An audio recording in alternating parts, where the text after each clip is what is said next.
할렐루야. 주님의 크신 은혜와 사랑이 오늘 복된 예배에 참석하신 모든 성도들과 우리 신내 가족들에게 함께 하시기를 간절히 축복합니다. 오늘 우리 성가대가 귀한 찬양, 주님의 영광이 되는 교회, 신내교회를 찬양해 주실 때 가슴이 찌릿한 느낌이 들었습니다. 진심으로 감사합니다. 원래 우리 찬양 끝나면 박수 치지 않는데 오늘 우러나온 마음으로 박수를 치고 싶은 마음이 막 생겼던 것 같아요. 감사합니다. 트로트 가수 중에, 여러분 혹시 트로트 아시나요? 트로트 가수 중에 태진아라고 하는 분이 있습니다. 그 사람의 본명은 조방헌입니다. 이름 촌스럽죠? 유명 가수가 되고 싶어서 데뷔 시절에 자기 이름을 개명을 했습니다. 어떤 이름을 택할까 생각하다가 당시에 유명한 3명의 연예인들의 이름을 따서 이름을 지었습니다. 당시 최고의 미모의 가수였던 태연실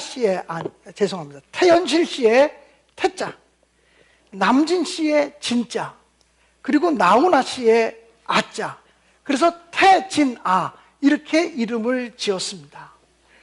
태연실, 남진, 나훈아가 합쳐지면 대박 날 거다 이렇게 생각을 했습니다. 그러나 아무리 이름을 바꿨어도 그의 삶이 바뀌어지지 않았고 그가 유명한 가수가 될 수가 없었습니다. 그는 서울에서 해도 일이 되지 않아서 무일푼으로 미국 땅으로 건너갔습니다. 그리고 거기서도 되는 일이 하나도 없었습니다. 그 즈음에 아내를 만나서 가정을 꾸몄는데 그 아내의 이름이 이옥형이라고 하는 여인을 만나게 되었습니다. 아내가 열심히 일해서 돈을 모으면 이 태진아 씨는 그것을 가지고 라스베가스로 가서 당기는 일을 했습니다. 그래서 도박에 빠졌습니다. 마약보다도 더 무섭다고 하는 도박 중독이 되었습니다.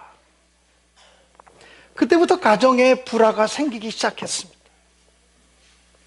그럼에도 불구하고 그의 아내는 그의 남편 태진아를 지극히 사랑해 주었고 바가지 긁는 일을 아주 극히 제한적으로 했다고.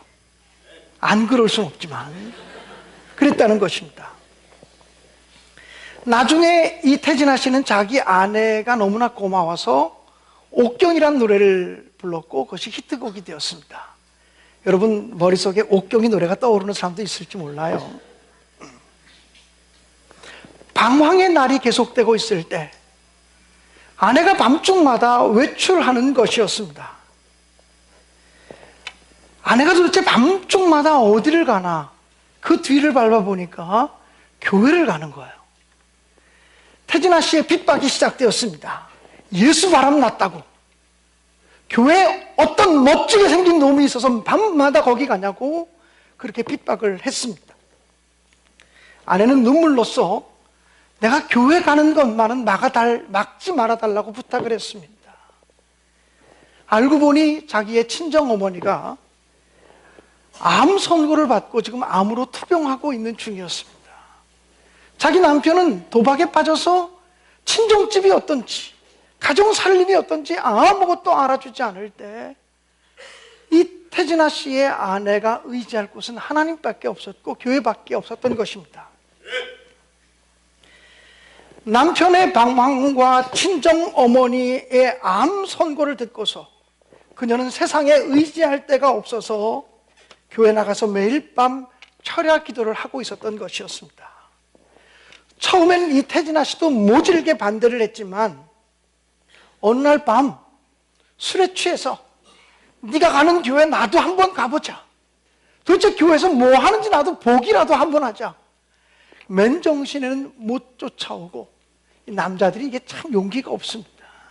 술에 이만큼 취해가지고 자기 부인을 따라 교회를 왔습니다. 교회를 왔더니 거기 모인 교인들이 노래를 부르고 있었습니다. 태진아 씨는 그때 찬송이라는 게 뭔지 잘 모르니까 노래를 부르고 있는데 그 노래 가사가 자기 마음을 울리기 시작합니다. 어떤 찬송가 가사였냐면 인내하신 구세주여 내 말 들으사 죄인 오라 하실 때에 날 부르소서. 주여 주여 내 말 들으사 죄인 오라 하실 때에 날 부르소서. 지금 우리가 가지고 있는 찬송가 279장의 가사입니다. 그럼 평생 동안 노래를 부르며 살았던 사람인데 노래 한 구절이 한마디의 가사가 자기의 마음을 그렇게 감동하고 울리는 노래를 들어본 적이 없었습니다. 생전 처음 술이 이만큼 취해가지고 교회를 따라갔는데 그 찬송가 소리를 들으면서 가슴이 울렁울렁거리기 시작합니다. 이상하게 눈에서 눈물샘이 터져서 눈물이 흐르기 시작합니다. 그날이 바로 이태진아 씨가 주님을 만나기 시작한 날이었습니다. 그리고 내가 하나님을 믿어야 되겠다고 결단한 날이었습니다. 그는 하나님의 자녀로 거듭나게 되었고 물론 그의 장모님의 병도 완전히 치유되었다고 합니다. 사랑하는 성도 여러분, 바로 이런 역사가 일어나는 곳이 교회입니다. 오늘 종교다원주의 시대에 살면서 기독교에 대한 부정적인 측면들을 강조하는 사람들이 참으로 너무 많습니다. 물론 저는 목사로서 교회의 부정적인 이야기 들을 때 알지도 못하는 소리 하지 말라고 그렇게 반응하진 않습니다. 우리가 귀담아 들어야 될 얘기가 무엇인가? 세상 사람들을 통해서 우리가 배워야 되고 반성해야 되고 더 정결하고 거룩해져야 되는 모습이 무엇인가를 늘 생각합니다. 그러나 그럼에도 불구하고 주님의 교회는 여전히 이 땅에 희망임을 저는 분명히 믿습니다. 세상 사람들은 어디다 마음을 두어야 될지 알 수가 없다라고 얘기합니다. 사랑하는 여러분, 우리 신내교회가 마음을 둘 수 있는 곳, 이곳에 오면 위로받고 소망을 품고 그리고 삶의 용기를 얻고 새로운 비전을 발견하는 그런 아름다운 장소가 되어질 수 있기를 주님의 이름으로 간절히 축원합니다. 여러분, 왜 교회를 세상의 소망이라 그러는 줄 아십니까? 바로 이 교회에 성령님의 역사가 있기 때문에 그렇습니다. 이곳에 지금 담임 목사인 저와 부목사님과 전도사님들과 장로님들과 권사님들, 집사님들 그리고 성도님들만 모여있는 자리가 아닙니다. 오늘은 저희 교회 창립 63주년 예배에 우리 중랑구청장, 나진구 구청장님 또 김진영 의원님도 함께 와서 예배를 드리고 있습니다만은 사람들이 모이는 곳이 교회가 아니라는 것입니다. 사람들만 모여있는 세상적인 모임과 이 교회라고 하는 것은 분명히 다른 장소입니다. 초대교회가 예수님의 부활을 경험하고 나서도 그들은 조금도 변화되지 않았습니다. 부활하신 예수님을 여러 번 만났음에도 불구하고 그들의 마음속에는 여전히 두려움이 있었고 여전히 근심과 걱정이 떠나지 않았습니다. 그런데 오순절 마가의 다락방에서 성령의 능력을 경험하고 난 다음에 그들은 180도 다른 사람이 되었습니다. 성령의 권능을 경험하고 나니까 겁없는 사람이 되었습니다. 용기 있는 사람이 되었습니다. 그리고 자기들의 힘으로 할 수 없는 일들이 성령의 권능을 따라 되어지는 그런 기적들을 맛보게 된 줄로 믿습니다. 사랑하는 성도 여러분, 이것이 바로 교회입니다. 우리들의 힘이 아니라 성령의 능력에 의해서 새로운 역사가 일어나는 곳. 조금 전에 태진아 씨가 경험했던 것처럼 찬송가 가사 한 절 들으면서 삶이 변화되어지고 찬송가 한 소절을 들으면서 눈물샘이 터져나오고 이게 세상 노래로부터 있을 수 없는 놀라운 감동의 역사, 이것은 사람이 하는 일이 아니라 우리 가운데 역사하시고 운행하시는 성령께서 하시는 일임을 저는 의심 없이 믿습니다. 우리 신내교가 지금도 세상의 소망이 되어지려면 어떻게 됩니까? 교회를 건축하면 세상의 소망이 되겠습니까? 많은 사람들이 모이면 세상의 소망이 되겠습니까? 이것에 지위가 높은 장관들이나 국회의원이나 이런 사람들이 많이 모이면 이 교회가 세상의 소망이 되겠습니까? 아닙니다. 우리 교회에 성령님의 역사가 함께 하시고 성령의 권능이 함께 하시면 우리 교회가 여전히 세상의 소망으로 우뚝 서는 교회가 될 줄로 의심 없이 믿습니다.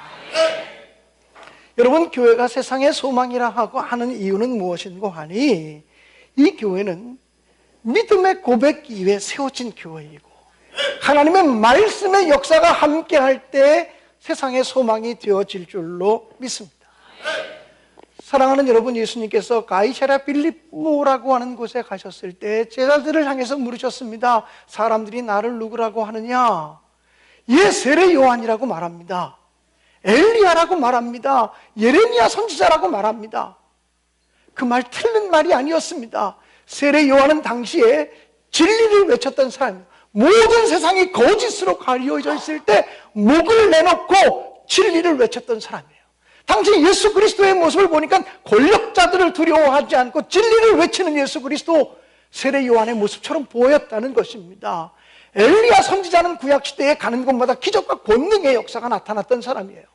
예수님이 가는 곳마다 기적이 나타나고 권능이 나타나는 모습을 보면서 예수님이 우리 시대의 엘리야로구나 라고 하는 모습을 보았던 것은 잘못된 고백이 아닐 수도 있습니다. 예수 그리스도를 보면서 예레미야와 같은 선지자라고 이야기를 했습니다. 왜냐하면 예수 그리스도가 가는 곳마다 눈물의 역사가 나타났기 때문에 눈물의 선지자였던 예레미야와 같은 사람입니다라고 고백했던 것도 틀린 말은 아니었을 것입니다. 그러나 그 대답에 예수님은 만족할 수가 없었습니다. 그래서 다시금 제자들에게 물으셨습니다. 너희들은 나를 누구라고 하느냐? 그러자 시몬 베드로가 이야기하기를 주는 그리스도시요 살아계신 하나님의 아들이십니다라고 고백을 했습니다. 주님은 그리스도이십니다. 우리의 구원자이십니다. 메시아이십니다라고 고백한 것입니다. 그리고 살아계신 하나님의 아들, 즉 하나님이십니다라고 고백을 했던 것입니다. 사랑하는 여러분, 그 고백을 들으시고 주님은 너무 기뻐하시면서 바요나 시몬아 내가 복되도다, 이를 너에게 알게 하신 이는 하늘에 계신 하나님이다라고 말씀하시면서 내가 이 반석 위에 내 교회를 세우리니 음부의 권세가 이기지 못하리라, 이렇게 말씀하셨습니다. 여러분, 이 본문을 해석하는 것에 따라서 어떻게 해석하느냐에 따라서 천주교와 우리 개신교가 나뉘어지게 됩니다.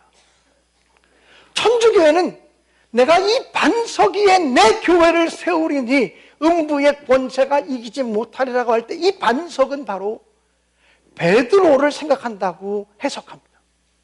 즉 주님은 베드로라고 하는 사람 위에 교회를 세웠다는 것입니다. 그래서 천주교회는 베드로를 초대 교황이라고 얘기합니다.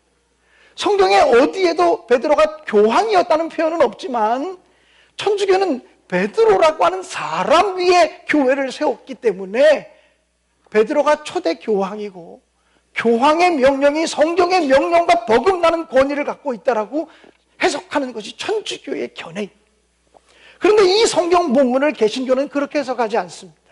내가 이 반석 위에 내 교회를 세우리니 할 때 이 반석은 조금 전에 베드로가 고백했던 것처럼 주는 그리스도시요 살아계신 하나님의 아들이십니다라고 고백했던 믿음의 고백을 의미한다고 해석하는 겁니다. 그래서 주님은 믿음의 고백 위에 교회를 세우셨다는 것입니다. 주님을 그리스도로 고백하는, 예수를 메시아로 고백하는 그 고백 위에 교회를 세우셨는데 그것은 바로 주님의 교회이기 때문에 세상의 권세, 음부의 권세가 이기지 못한다는 것입니다. 사랑하는 여러분, 요즘 기독교를 반대하는 안티크리스찬들이 많습니다. 그러나 여러분 걱정하지 마십시오. 기독교 2000년 역사를 보면 2000년 역사 속에 기독교를 박해했던 때는 오늘 내일의 문제가 아니에요. 어제 오늘의 문제만이 아니었다는 것입니다. 초대교회는 기독교를 박멸하기 위해서 예수 믿는 사람들을 잡아다가 옥에 가두기도 하고 불에 태워 죽이기도 하고 그리고 사자의 밥이 되기도 했습니다. 그럼에도 불구하고 기독교는 오늘까지 생명력을 유지하면서 2000년 동안 살아있습니다. 성경을 없애려고 하는 수없이 많은 시도와 도전들이 있었습니다. 이 성경책이 무슨 의미가 있는 책이냐? 순 거짓말로 가득 찬 책이라고 얘기하면서 이 성경책을 없애려고 하는 수많은 시도가 있었습니다. 프랑스의 유명한 철학자였던 몰테르라고 하는 사람은 지금부터 100년만 지나면 기독교는 사라질 것이고 성경책은 읽혀지지 않는 책이 될 것이라고 얘기했습니다. 왜냐하면 볼테르라고 하는 사람은 이성을 강조하던 철학자였기 때문입니다. 이성의 눈으로 볼 때, 과학의 눈으로 볼 때, 상식의 눈으로 볼 때 성경에 이해할 수 없는 것들이 너무도 많았기 때문입니다. 이 과학의 시대에, 이 이성의 시대에 이 허무맹랑한 책을 읽을 사람이 100년 후에 있겠느냐? 100년만 지나면 성경책은 사라지고 없어질 것이고 기독교는 사라질 거라고 볼테르가 예언을 했습니다. 여러분, 100년 지난 다음에 어떤 일이 생긴 줄 아십니까? 볼테르의 집이 불란서 성서공회의 자리가 되었습니다. 불란서에서 성경을 찍어내는 장소가 볼테르의 집이 되었습니다. 사랑하는 여러분, 볼테르는 갔지만 기독교는 영원하고 하나님 말씀은 영원합니다. 왜 그렇습니까? 믿음의 고백 위에 세워진 교회는 주님의 교회이기 때문에 인간의 연약함과 인간의 부족함이 드러날지라도 하나님이 세상이 이기지 못하도록, 사단의 권세가 이기지 못하도록 지켜주시기 때문인 줄로 믿습니다. 우리 신내교회에 연약한 사람들이 모여 있습니다. 여러분이 그렇게 저를 사랑해주고 존경해주지만 이 담임 목사인 김광년 목사 알고 보면 형편없는 사람입니다. 정말 부족한 것 투성이인 사람입니다.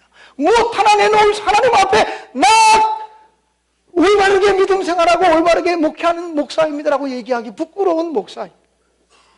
몰라서 그렇죠. 우리 장로님들 별 볼 일 없는 사람입니다. 몰라서 그렇죠. 우리 교인 한 사람 한 사람 별거 아닌 사람들입니다. 사실 불어버리면 날아갈 인생들입니다. 오늘 폈다가 내일 시들 수 있는 안개꽃과 같은 사람들입니다.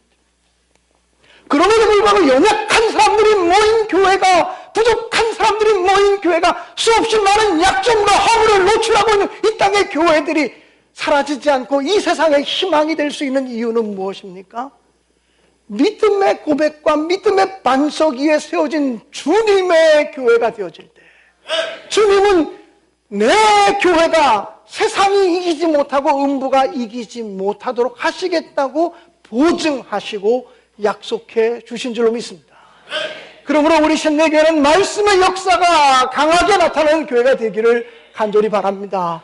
말씀의 기적이 나타나는 교회가 되기를 간절히 바랍니다. 말씀의 능력이 가정마다 심령마다 이루어질 수 있기를 주님의 이름으로 간절히 축원합니다. 사랑하는 여러분, 교회가 세상의 희망이 될 수 있는 이유는 무엇입니까? 연약한 사람들의 모임이지만 이곳에는 아가페 하나님의 사랑이 흐르고 있기 때문입니다. 신비한 주님의 사랑이 있기 때문입니다. 교회는 건물이 아닙니다. 우리는 신내교회 그러면 신내교회 건물을 생각합니다. 근데 사실은 교회론적으로 말하면 교회는 건물이 아니라 예수를 구주로 고백한 사람이 교회이고, 예수를 구주로 고백한 사람들의 모임과 공동체가 교회입니다. 그러므로 이곳이 바로 교회일 수 있는 이유는 예수를 구주로 고백하고 있는 김광년 목사가 있고, 예수를 구주로 고백하는 장로님들과 권사님들이 계시고, 예수를 구주로 고백하는 성도들이 모인 공동체이기 때문에 이것이 주님의 몸이요 주님의 거룩한 교회인 줄로 믿습니다. 주님의 사랑이 이곳에 있습니다. 십자가 예수 그리스도의 구속의 은혜와 사랑이 이곳에 있습니다. 이곳에 나오는 사람들이 사람만 바라보지 마시고 예수 그리스도의 구속의 은혜와 경험을 맛보는 자들이 되시기를 주님의 이름으로 간절히 축원합니다. 미국에 프레드 크레독이라고 하는 목사님이 계십니다. 한 번은 그 목사님이 휴가를 내고서 가족들과 함께 가족 여행을 떠나게 되었습니다. 여행 중에 어느 식당에 들어가서 음식을 주문하고 음식을 기다리고 있었습니다. 그런데 저쪽에 어떤 노인 한 사람이 일어나더니 가족들이 함께 모여있는 크레독 목사님이 계신 곳으로 다가옵니다. 미국 사람들이 이게 모르는 사람 만나면 이렇게 인사를 잘하잖아요. 우리나라 사람들은 엘리베이터에 모르는 사람 만나면 이러고 있지만 외국 사람들은 모르는 사람 만나면 인사하잖아요. 그러니까 이 마을에 사시는 분이었던 모양의 노인인데 이 노인이 그 식탁에 오더니 안녕하십니까? 그러면서 어디 사시느냐고, 우리가 가족여행을 왔다고 그렇게 얘기하니까 혹시 뭐 하시는 분이십니까? 이렇게 묻는 거예요. 그래서 이 크레동 목사님이 예, 제가 목사입니다. 이렇게 얘기를 했습니다. 그랬더니 그분이 목사님이라 그러니까 제가 한 말씀 드리고 싶은 것이 있는데 제가 좀 한 말씀을 해도 되겠습니까? 예, 하십시오. 가족끼리 식사를 하려고 음식을 기다리고 있다가 그분의 이야기를 듣게 되었습니다. 그분이 이렇게 얘기합니다. 테네시주 남쪽 조그마한 마을에 사생아가 한 사람이 있었습니다. 태어나면서부터 아버지가 누군지도 모르고 자라난 사생아가 있었습니다. 그 소녀는 언제나 방에 처박혀서 울고 있는 자기 어머니를 보며 자랐습니다. 어머님은 치장도 안 하고 얼굴도 씻지 않고 옷도 갈아입지 않고 늘 우울한 모습으로 방에서 울고 있었습니다. 그 소녀는 어릴 때부터 우울한 어머니, 울고 있는 어머니를 보며 자랐습니다. 때문에 그 소녀는 밖에 나가기도 두려워했고 자기도 사람 만나는 것을 너무 두려워했습니다. 그 소년의 마음속에도 엄마와 똑같이 어두움과 근심과 걱정과 우울함이 가득 차고 있었습니다. 그런데 어느 날 그 소년이 바깥에 나갔다가 자기 또래의 동네 아이들이 이야기하는 소리를 듣게 되었습니다. 우리 마을 교회에 목사님이 새로 오셨는데 이번에 새로 오신 목사님은 참 좋은 분이 왔다. 이번에 오신 목사님이 참 좋아. 아이들이 그렇게 얘기하는 소리를 들었습니다. 근데 이상하게 이 소년의 마음, 사생아 소년의 마음 속에 새로 오신 목사님이 좋다고 하니까 자기도 그 교회를 한번 나가보고 싶은 생각이 들더랍니다. 그런데 교회를 나갈래야 나갈 수가 없었습니다.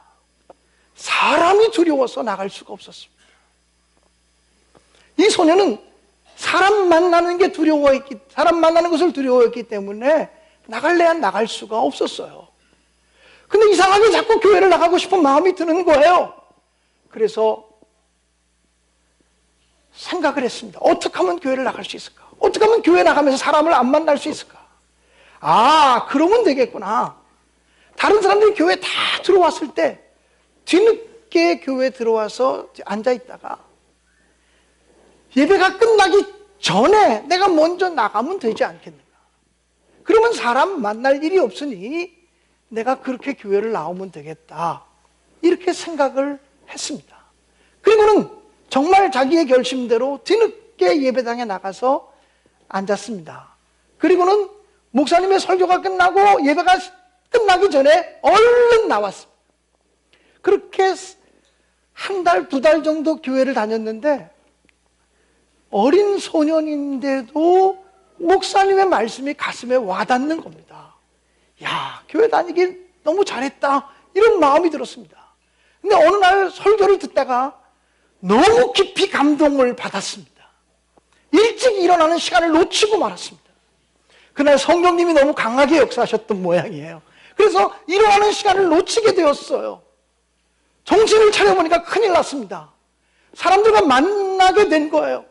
이거 어떻게 하면 좋지? 나 사람 만나면 안 되는데 갑자기 마음속에 두려움이 몰려오기 시작합니다. 그래서 다른 사람이 다 일어나서 나가는데 자기 혼자 일어나지 못하고 고개를 푹 숙이고 의자에 앉아 있었습니다. 모든 사람들이 다 나가기를 기다리고 있었습니다. 고개를 푹 숙이고 있는데 자기 앞에 인기척이 느껴지는 거예요. 인기척이 느껴지지만 고개를 들 용기가 나지 않아서 이러고 그냥 고개를 숙이고 있는데 손이 자기 어깨 위로 탁 얹혀집니다. 그래서 깜짝 놀라서 이제는 고개를 살짝 들었습니다. 고개를 들어보니까 설교하시던 그 목사님이, 교인들이 다 나가고 아무도 없는데 교인들이 다 나가고 나니까 목사님이 자기 역에 오셔서 어깨에 손을 얹고 있는 모습이었습니다. 아, 우리 목사님은 설교 그렇게 은혜롭게 하는 목사님이 나에게 가까이 다가오시다니, 그 생각이 들었습니다. 그래서 두렵지만 목사님을 이렇게 쳐다보았습니다. 그때 목사님이 그 아이에게 이렇게 얘기하셨습니다. 너희 아버지가 누구시냐? 이 소녀는 정말 절망했습니다. 자기는 아버지 얘기만 하면 쥐구멍이라도 들어가고 싶은 마음을 가지고 있는 사람인데, 아니 그렇게 내가 불과 얼마 아니지만 존경했던 목사님이 너희 아버지가 누구시냐? 이렇게 묻는데 갑자기 마음속에서 분노가 일기 시작했습니다. 목사도 똑같구나. 내 아버지가 누구냐고 묻는 걸 보니까 나를 모르는 건 목사도 똑같구나 생각을 했습니다. 그러나 뭐라고 대답할 수가 없어서 얼굴이 울그락불그락해지고 있었습니다. 그리고 눈에서 눈물이 흘렀습니다. 자기 처지가 너무나 한심해서, 자기 아버지가 누구라고 얘기할 수 없는 자기 처지가 너무나 불쌍해서 눈물이 주르르 흘렀습니다. 그때 두 번째 목사님의 소리가 들려집니다.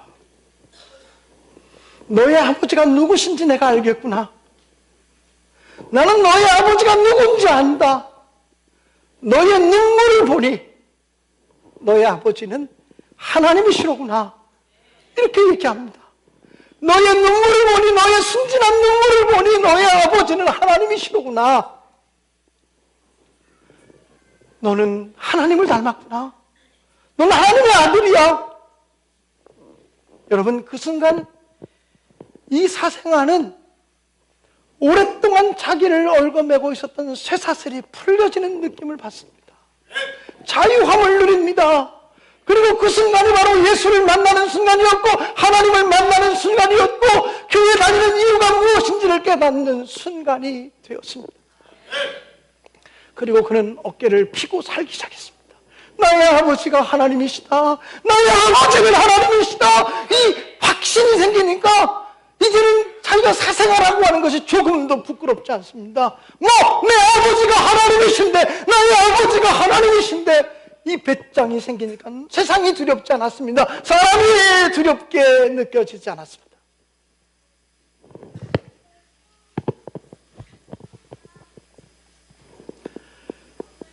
이 노인네가 그 얘기를 하더니 이렇게 얘기합니다.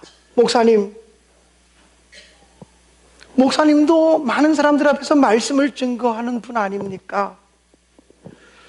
죽음과 고통의 한계 속에 있는 사람들에게 그 한계를 넘어설 수 있는 말씀들을 전해주시면 정말 고맙겠습니다. 여러 가지 한계 속에 갇혀있는 사람들에게 그 한계를 뛰어넘을 수 있는 말씀을 증거해 주시면 정말 고맙겠습니다. 아, 예. 그리고 한 말씀 더 드리고 싶은 것은요, 제가 바로 그 사생아입니다. 이렇게 노인이 얘기하고는 좋은 식사하십시오. 그리고 나가는 것이었습니다. 근데 그 순간 이 크레동 목사님이 너무 마음에 감동이 오는 거예요. 저분이 도대체 누구신가? 식당 종업원을 불렀습니다. 저 사람이 누구신지 아느냐고, 저 노신자가 누구인지 아느냐고. 그랬더니 식당 종업원이 와서 말합니다. 알고 말고요. 우리 식당의 단골 손님이십니다. 저분은요, 테네시주 주지사를 2번씩이나 지내신 분이고요, 상원 의원을 2번씩이나 지내신 어른이십니다. 라고 말해줍니다. 여러분, 그분이 테네시주 주지사를 2번 지냈다, 상원 의원을 2번 지냈다는 말에 너무 신경 쓰지 마세요. 뭐가 됐느냐가 중요한 것이 아니라, 사생아였던 그가 하나님의 말씀을 듣고, 그리고 그 말씀 속에 나를 사랑한다는 하나님의 음성을 듣고서 그의 삶이 변화되고 한계를 뛰어넘고 소망을 가지게 되었고 희망을 품게 되었다고 하는 사실에 주목하시기 바랍니다. 그것이 또한 우리들의 이야기가 되어질 수 있기를 주님의 이름으로 간절히 축원합니다. 우리 교회는 성전 건축을 이제 5월 달부터 시작하게 됩니다. 5월 달에 공사를 시작할 거예요.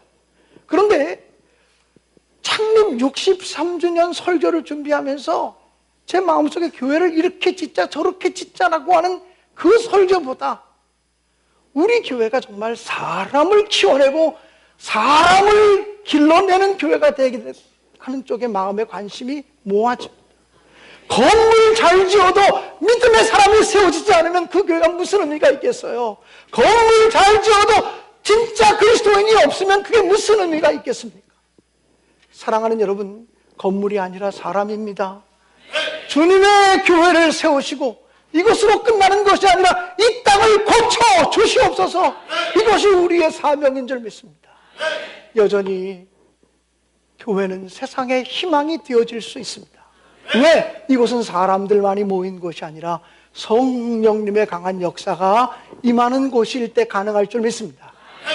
믿음의 고백 위에 세워진 교회일 때 우리 인간의 연약함과 부족함에도 불구하고 주님은 당신의 교회를 음부의 권세가 이기지 못하도록 지켜주실 줄로 믿습니다.